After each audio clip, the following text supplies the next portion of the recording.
Bonjour à toutes et à tous, bienvenue en ce jeudi 5 avril sur Grand Lille TV. Merci d'être en notre compagnie pour tout voir et tout savoir ensemble de l'actualité lilloise. D'abord vos prévisions météo, avec on l'espère le retour du soleil aujourd'hui, après quelques pluies tôt ce matin et la nuit dernière, quelques nuages encore qui vont se dissiper quand même et laisser place au soleil. Un temps sec est dégagé en ce jeudi. Dans le même temps, les températures elles sont en baisse, 10 degrés de prévu à Lille cet après-midi. On en reparle avec les prévisions complètes juste après ce journal. L'actualité à la une aujourd'hui, c'est évidemment la reprise progressive du trafic à la SNCF. En théorie, donc, le préavis de grève courait jusqu'à ce matin 8 heures, mais dans les faits, des perturbations sont encore signalées du fait du temps nécessaire à la réorganisation du réseau. Sachez d'ores et déjà que le trafic TGV est annoncé aujourd'hui quasiment normal. 3 TER sur 4 et 3 intercités sur 5 toutefois sont prévus. La situation va se rétablir au fur et à mesure de la journée, avant bien sûr le retour de la grève dimanche et lundi, et les premières conséquences dès samedi soir. On en reparlera bien évidemment. Du côté des usagers, depuis 2 jours, le mot d'ordre c'est la débrouille pour réussir à se rendre au travail ou en cours tant bien que mal. Mais comme souvent quand on parle de grève et du symbole même de la grève, les avis divergent. Tour d'horizon des usagers au micro de Céline Nuret. Je les comprends, mais ça nous implique tous, donc je pense que c'est pas nécessairement utile, et je pense qu'ils devraient privilégier plus la parole avec le gouvernement et leurs employeurs, avec leurs syndicats, plutôt que nous impliquer tous comme ça pendant 1, 2 semaines, parce qu'on est en période d'examen, donc forcément ça nous avantage pas beaucoup, quoi. Ça embête un peu tous les gens.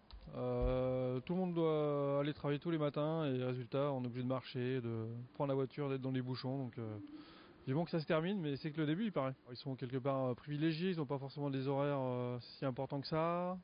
Il faut qu'ils s'ouvrent au marché de la concurrence. Et après, il faut que le régime de retraite change et repasse comme dans le privé. Je trouve tout à fait normal qu'on soit solidaire et que chacun trouve les moyens de continuer à vaquer à ses occupations diverses et variées, tout en tout cas n'insultant pas les cheminots qui sont en grève comme on l'entend trop souvent. C'est assez embêtant parce que moi je vis sur Calais et je fais mes études sur Lille et j'ai pas encore mon permis, donc je dois prendre le train pour pouvoir venir ici. Et c'est problématique, quoi. Les Français c'est comme ça, c'est les grèves, mais bon. La prochaine action pour la prochaine journée de grève, je vous le disais, dimanche et lundi, les premières conséquences à craindre dès samedi soir, on en reparlera. Autre actualité en ce début du mois d'avril, la fin de la trêve hivernale et ses conséquences pour des milliers de personnes, et notamment les jeunes dans la métropole lilloise. L'association FCP, Formation, Culture, Prévention, propose à celles et ceux qui vivent dans la rue ou chez un tiers un logement tremplin, le temps de retrouver une situation saine et stable. 18 appartements mis à disposition de manière temporaire pour retrouver un travail ou une formation et ainsi sortir du cercle vicieux de la rue. Dans le même temps, ces jeunes sont accompagnés, suivis par des éducateurs sur le plan administratif ou professionnel pour devenir plus facilement indépendants par la suite. Explication quant à ce suivi personnalisé primordial au micro d'Idel Gunaï.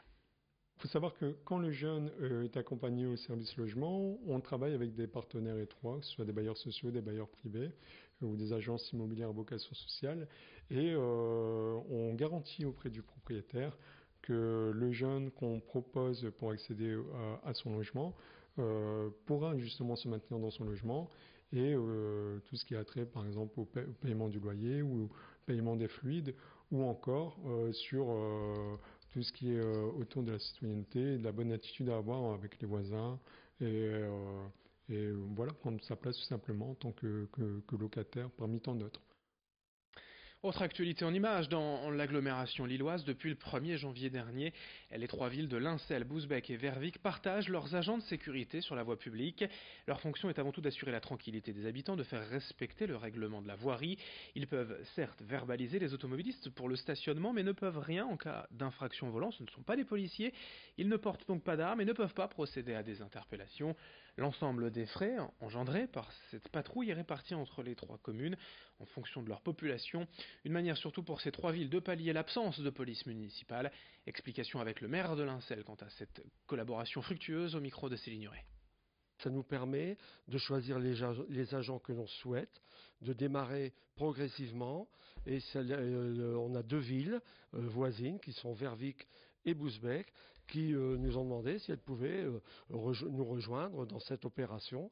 Donc les 3 villes auront aujourd'hui un groupe de 5 agents qui tourneront sur les 3 villes et qui auront les mêmes fonctions bien sûr sur les 3 villes, sachant que la ville de Lincelles étant la ville la plus importante, nous avons accepté d'être la ville porteuse, c'est-à-dire que les agents recrutés sont agents de la ville de Lincelles et on a une convention avec les 2 autres villes de la vallée de la Lys pour travailler ensemble.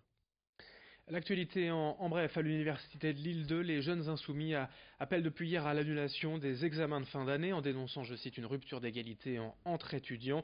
Ils souhaitent également un blocage illimité de la faculté.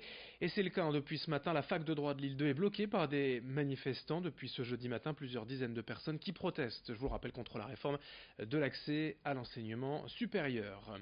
En bref, et également notez ce salon pour les étudiants, notamment pour ceux qui veulent faire de l'apprentissage ou de l'alternance, demain et samedi à Lille Grand Palais. Des représentants de diverses formations seront là pour présenter leur cursus en alternance ou en apprentissage du CAP au bac plus 2, au bac plus 5, pardon, de 9h à 18h demain et samedi à Lille Grand Palais. On termine ce journal sur Grand Lille TV en évoquant le lactose, glucide principalement présent dans le lait de vache, mais qui aujourd'hui fait souvent parler de lui en mauvais termes. Les intolérances sont en effet fréquentes chez les jeunes enfants et leur offrir du laitage devient un casse-tête.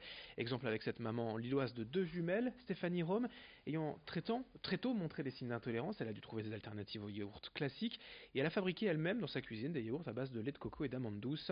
C'est comme ça que sa marque de yaourt Les Petites Pousses est née il y a 1 an. Elle produit depuis 36 000 yaourts chaque semaine dans une usine en Bourgogne et emploie 5 personnes. Céline Huret a rencontré cette maman entrepreneur.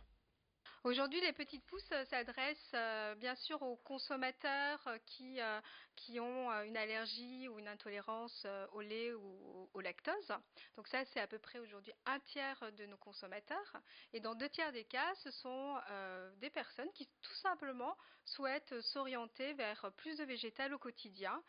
Donc soit par conviction, donc c'est toute cette tendance de vegan bien sûr, mais aussi des consommateurs qui sont dans cette mouvance flexitarienne, c'est-à-dire qui ont envie tout simplement de réduire leur consommation de produits laitiers au quotidien. Fin de ce journal à suivre dans un instant, moins de 15 secondes, vos prévisions météo. Très belle journée à toutes et à tous, ensemble évidemment sur Grand Lille TV.